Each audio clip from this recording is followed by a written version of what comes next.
Comment détecter des super opportunités actions en faisant abstraction des figures graphiques? Comment passer encore moins de temps sur votre routine en bourse chaque jour ou chaque week-end? Et quelle est la tendance des marchés boursiers européens et américains au 28 septembre 2018? C'est ce qu'on va voir en détail dans cette nouvelle vidéo de suivi hebdo des marchés boursiers. Cette vidéo, je vous rappelle, c'est juste un extrait de la version complète qui est réservée aux membres premium de ma formation exclusive GEBS. On va d'abord couvrir la tendance des marchés actions européens et américains. Ensuite, on va voir un échantillon des opportunités actions de la 39e semaine de l'année 2018 qui s'est démarrée donc le lundi 24 septembre et qui s'est terminée le vendredi 28 septembre. Juste avant, cliquez sur le bouton s'abonner pour rejoindre les autres traders gagnants abonnés à la chaîne Bourse Ensemble et recevoir les prochaines vidéos. Alors, il y a quelques semaines, j'ai lancé une nouvelle formation qui s'appelle GEBS Avancé. Elle était accessible uniquement aux membres existants de ma formation phare GEBS, Gagner en Bourse Simplement. Et dans cette nouvelle formation, il y a 5 nouvelles techniques supplémentaires plus avancées pour pouvoir accélérer la routine en bourse chaque jour ou chaque week-end et donc essayer de passer encore moins de temps, moins de 20 minutes à chaque fois avec des filtres qui sont encore plus puissants, encore plus efficaces et donc augmenter encore plus la qualité. Donc dans cette vidéo de suivi hebdo, on va commencer à voir les opportunités aussi avec la toute première technique de GEBS avancé, c'est-à-dire la technique que j'ai appelée GEBS hausse sur stéroïdes, qui se base sur la technique de GEBS mais qui fait abstraction de la tendance du marché et qui fait abstraction des figures graphiques, tout ça pour gagner un temps considérable lors de votre routine chaque matin ou chaque soir ou chaque week-end. Et puis c'est aussi énormément bénéfique pour tous ceux qui sont un petit peu allergiques ou qui ont des difficultés avec les figures graphiques. Alors au niveau de la tendance des marchés actions européens et américains, on a eu une hausse sur le Nasdaq et sur le FTSE 600 cette semaine, donc pour le marché britannique, une baisse partout ailleurs. Donc la baisse s'est échelonnée de moins 1,48% pour le DAX, donc le marché allemand, à une hausse de plus 1,16% pour le FTSE 600 et donc le marché britannique. En hebdomadaire, le CAC 40 et le FTSE 600 sont revenus en zone verte, donc en tendance haussière, pour rejoindre donc le reste des marchés américains. Il ne reste plus que le DAX avec le marché allemand qui reste encore en zone orange, c'est-à-dire donc sans réelle tendance, ni haussier ni baissier. Alors restez extrêmement prudent à l'achat sur le marché allemand. En journalier, comme vous pouvez le voir avec la tendance des marchés, on a tous les marchés qui sont en zone verte, sauf le DAX qui est en zone rouge toujours. Donc il n'y a pas trop de soucis à avoir pour les prises de position à la hausse sur tous les marchés, sauf sur le marché allemand où il faut bannir les prises de position à l'achat, sauf si vous commencez à appliquer les techniques avancées. Alors le Nasdaq en hebdo a affiché une hausse de plus 0,74%, continue sa hausse effrénée le Nasdaq, qui évoluait dans un biseau haussier ces derniers mois. Il s'était extrait par le haut de ce biseau haussier pour finalement le réintégrer et on est de nouveau coincé maintenant entre ce support et cette résistance. Le plus haut atteint a été il y a 4 semaines, la semaine du 27 août 2018. On est largement en zone verte, en tendance haussière donc, en journalier. Hop! Voilà, on voit qu'on a l'indice qui est de plus en plus coincé entre le support en bas et la résistance en haut. On avait eu donc cette tentative de sortie le mercredi 29 août qui s'était soldée au bout de 3-4 jours par une réintégration du biseau. En journalier aussi, on est au-dessus des 2 moyennes mobiles, donc il n'y a pas véritablement de souci à se faire sur les prises de position sur le Nasdaq si vous appliquez toujours la méthode en suivant la tendance des marchés. Pour le S&P 500, hop là, on a une baisse de moins 0,54%. La semaine dernière, on avait atteint le plus haut jamais atteint. Le S&P 500 qui évolue dans un canal haussier depuis plusieurs mois. Et donc là, on bute sur la partie haute du canal haussier pour aller maintenant rebondir et repartir à la baisse, chercher. Alors d'abord, on a une première zone de support ici qui avait été matérialisée par les 2 dernières semaines de janvier de cette année, qui agissait comme une résistance jusqu'à présent, qui joue maintenant un rôle de support, qui a très bien tenu là les 2 semaines précédentes. Et donc là, le scénario le plus probable, c'est donc on est venu rebondir sur cette zone de résistance. On va chercher maintenant le support aux alentours des 2872 points et ensuite le support aux alentours des 2837 points. Le marché allemand, je vais dézoomer un peu plus. Voilà, le marché allemand qui a affiché une perte assez importante, moins 1,48% sur la semaine. On est toujours en zone orange comme vous pouvez le constater. Donc zone orange, ça veut dire on n'est pas sur une claire tendance haussière, on n'est pas sur une claire tendance baissière. On fait plus ou moins du surplace avec des oscillations plus ou moins importantes. On évoluait au sein d'un biseau, d'un triangle symétrique pardon, avec des oscillations qui étaient de plus en plus compressées. On était sorti par le bas de ce triangle symétrique pour venir rebuter dessus maintenant. Donc cet ancien support agit maintenant comme une zone de résistance. Prochain niveau de support, il est aux alentours des 11 440 points. On va regarder maintenant le CAC 40 qui est en zone verte aussi, qui a réintégré la zone verte pour rejoindre les marchés américains. Le CAC 40 qui évolue sur un horizon de temps assez large au sein d'un biseau, au sein d'une figure d'élargissement, pardon. Donc des oscillations qui sont de plus en plus importantes. Et donc là, on a fait du quasi sur place cette semaine avec seulement une baisse de moins 0,01% avec un quasi doji parfait, c'est-à-dire un corps tout petit, une mèche haute assez importante, une mèche basse assez importante. Et ça, c'est typique d'une indécision importante de la part des intervenants sur un titre ou sur un indice en particulier. Je vais redézoomer de nouveau.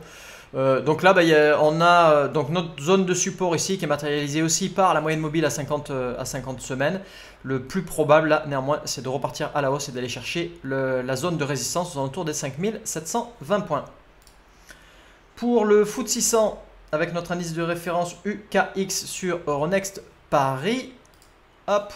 Donc le FTSE 600 qui a affiché une hausse de plus 1,16%, qui évolue dans un canal haussier depuis début 2016. On a de belles oscillations, on vient chercher quasiment à chaque fois le haut du canal et le bas du canal.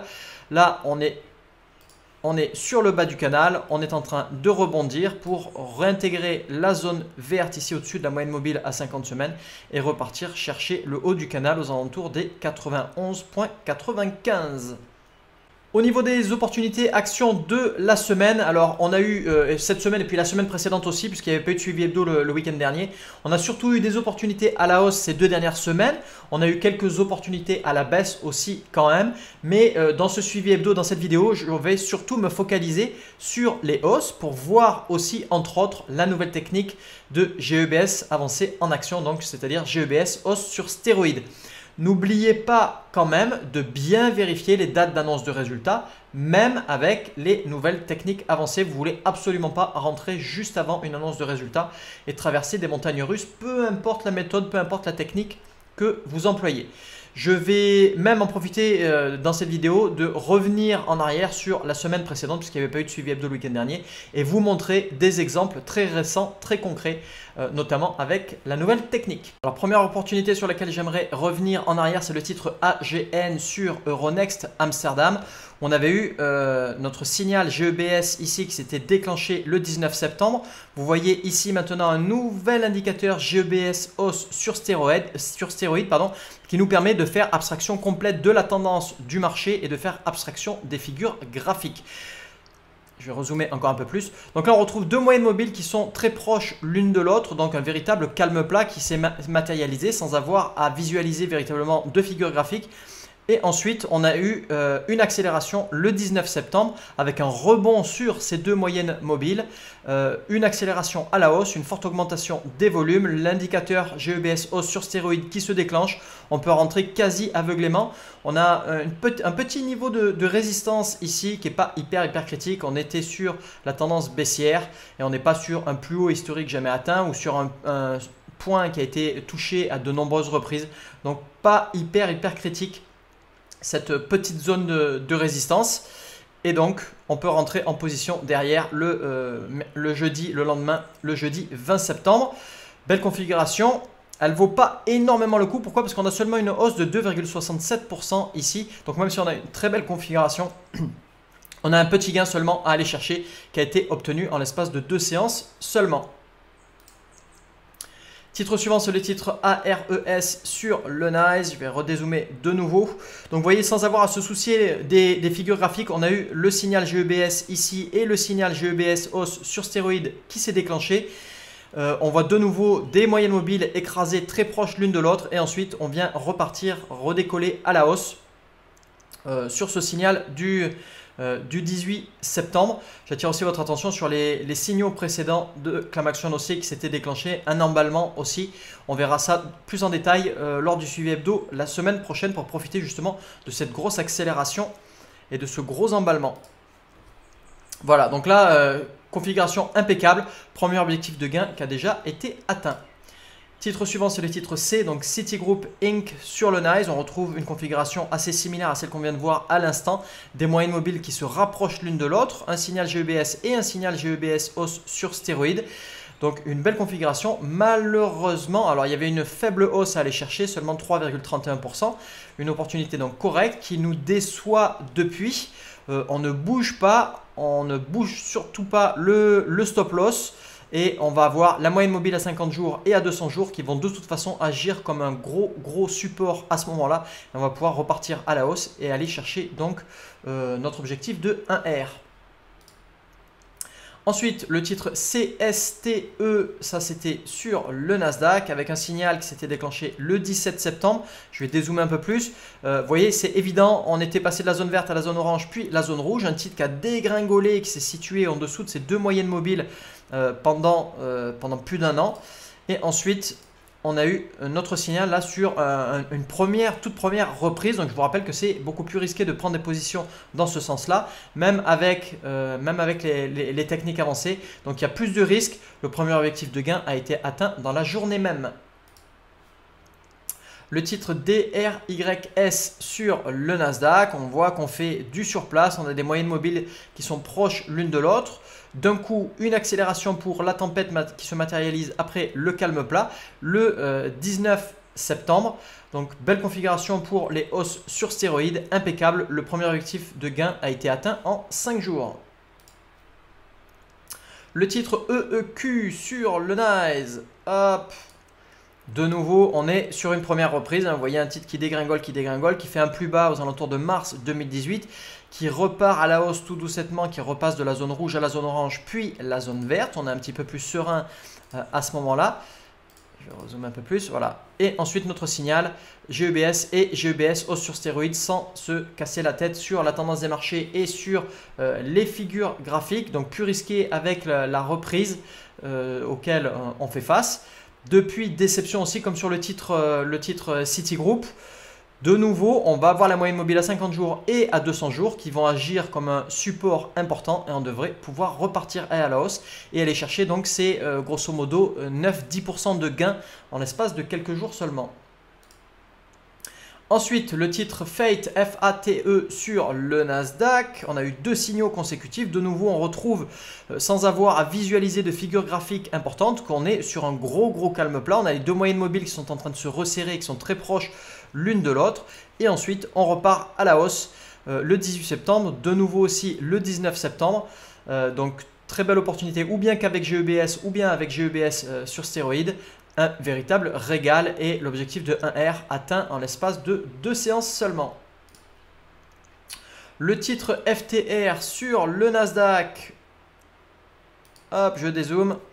Voilà, donc vous voyez qu'on est sur un titre de nouveau qui est pas mal en dégringolade, qui était il n'y a pas très longtemps en zone rouge et de nouveau qui repasse en zone orange. Donc on est sur une reprise, donc plus risqué.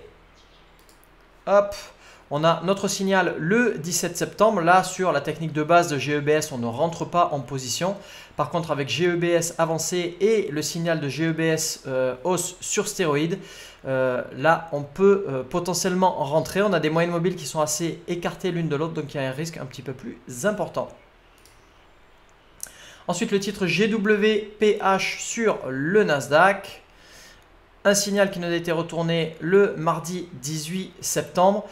Et avec hausse sur stéroïdes aussi, pareil, hein, impeccable, deux moyennes mobiles très proches l'une de l'autre, elles sont écrasées, on fait du surplace, on repart sorti de nulle part et derrière c'est l'envolée, impeccable. L'objectif de 1R a été atteint dans la journée même. Et je vous rappelle avec cette technique, si vous faites abstraction des figures graphiques et abstraction de la tendance des marchés, allez chercher 1R et pas plus. Et vous passez à autre chose tout de suite derrière. Là, vous voyez qu'il y avait moyen d'aller chercher plus que 1R. mais ça vaut pas le coup. D'autant plus qu'on avait une zone de résistance ici matérialisée par fin mai et début juin. Donc c'est pas la peine de vous casser plus la tête que ça. Si vous appliquez GEBS hausse sur stéroïdes, vous allez chercher un R, vous passez à autre chose. Vous l'obtenez en l'espace de quelques jours et vous passez sur une autre opportunité derrière. Ensuite le titre PETX sur le Nasdaq. Hop, de nouveau on fait du surplace, des moyennes mobiles écrasées proches l'une de l'autre. On a une tempête qui redémarre le 19 septembre. Hop, on a eu un pullback assez important derrière. Il n'y a pas trop de soucis à se faire. On va pouvoir avoir les moyennes mobiles qui vont agir comme support au niveau de notre stop loss plus ou moins. Donc on devrait pouvoir repartir à la hausse et aller chercher notre 1R sans trop de difficultés. Dernier titre pour la semaine d'avant, c'est le titre WTI sur le NYSE. Pareil, des moyennes mobiles très proches l'une de l'autre. On vient rebondir sur la moyenne mobile à 50 jours le 19 septembre, au moment où on a notre signal. On a des moyennes mobiles qui sont quand même encore un petit peu élargies l'une de l'autre. Donc il y a un petit peu plus de risque de ce côté-là. Le 1R a été atteint en seulement 4 jours. Maintenant, pour les opportunités à la hausse de cette semaine, le titre ACIA sur le Nasdaq. Je vais recadrer mon graphique, dézoomer un peu plus, voilà, pour vous montrer qu'on est sur un titre qui sort d'une grosse dégringolade, qui fait plus ou moins du surplace maintenant depuis presque 2 ans. Hop, et là on est en train enfin de voir le bout du tunnel. Donc on est sur une reprise. On a un signal le 26 septembre avec l'indicateur GEBS hausse sur stéroïdes aussi. Pourquoi? Parce qu'on a les deux moyennes mobiles qui sont proches l'une de l'autre et assez écrasé. Donc une opportunité correcte, mais plus risquée puisqu'on est sur un début de reprise. Ensuite, le titre GPRK sur le NYSE.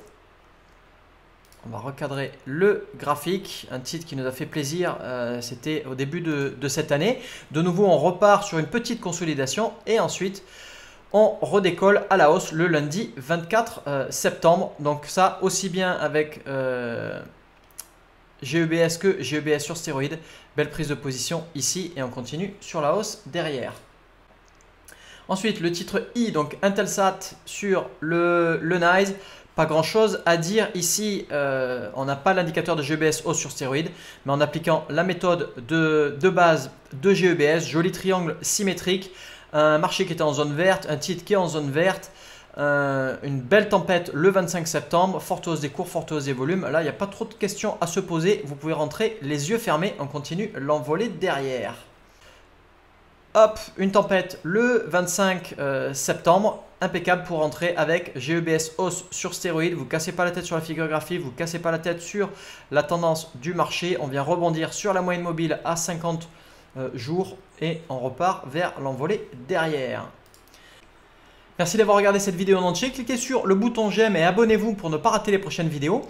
Accédez aussi gratuitement à ma formation La Voie rapide en bourse vers l'indépendance financière avec le lien au-dessus ou en dessous de la vidéo pour connaître les autres belles opportunités du moment.